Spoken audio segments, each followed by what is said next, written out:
Markang Bungo. Alagay ko naman, alkalde, kilala mo siya. Siya nga pala, Bungo. Gusto ko naman batiin mo ang ating hepe at ang kanyang may bahay. Binabati kita, Epe. Sayang. Sayang at hindi ako nakapagdala ng kahit anumang regalo. Pero nabalitaan kong mahusay ka raw gumamit ng baril. Kung ipahintulot mo,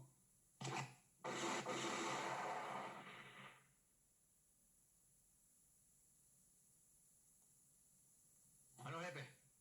Hindi ka ba nasiyahan sa pinakita ng aking kaibigan?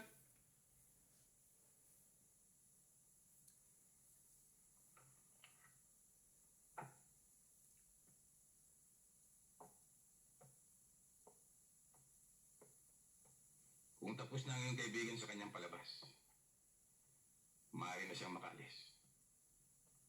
Dahil hindi ito isang tangalan, kundi isang handaan dapat ikalang. Ang ibig mo sabihin hindi ka namin ginalap? Ganun na nga.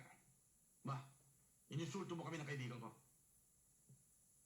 Ang gusto mo sabihin mga bastos kami? Ikaw may sabi niyan.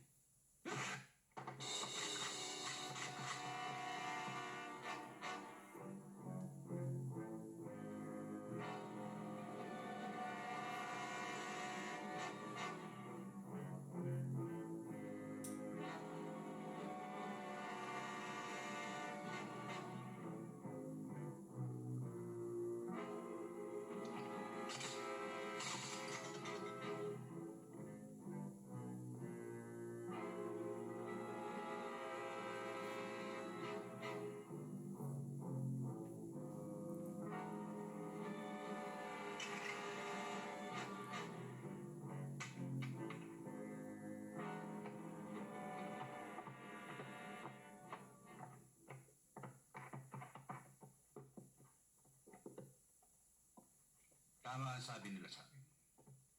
Mahusay ka. Pero hindi kita mailagay. Parang nagkita na tayo. Kaya lamang hindi ko mailagay kung saan. Pero hindi bale. Alam mo ba ang tunay na dahilan kung bakit ako naparito? Kamag-anak ko ang dating Epe ng Del Pilar. Napinatay mo! Kamag-anakan o inupahan ka? Ikaw na bahala mag-isip. Pero kailangan patayin kita.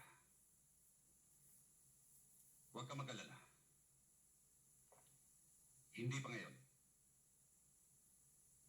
Bibigyan kita ng pagkakataon na malas sa pantamis ng pulot kita. Kahit sang gabi man lamang. Pagkat bukas, biyuda na ang asawa mo.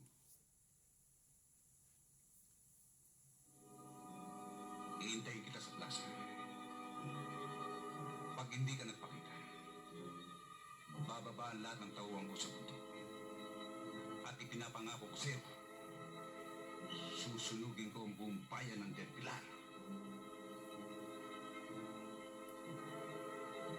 Hanggang bukas.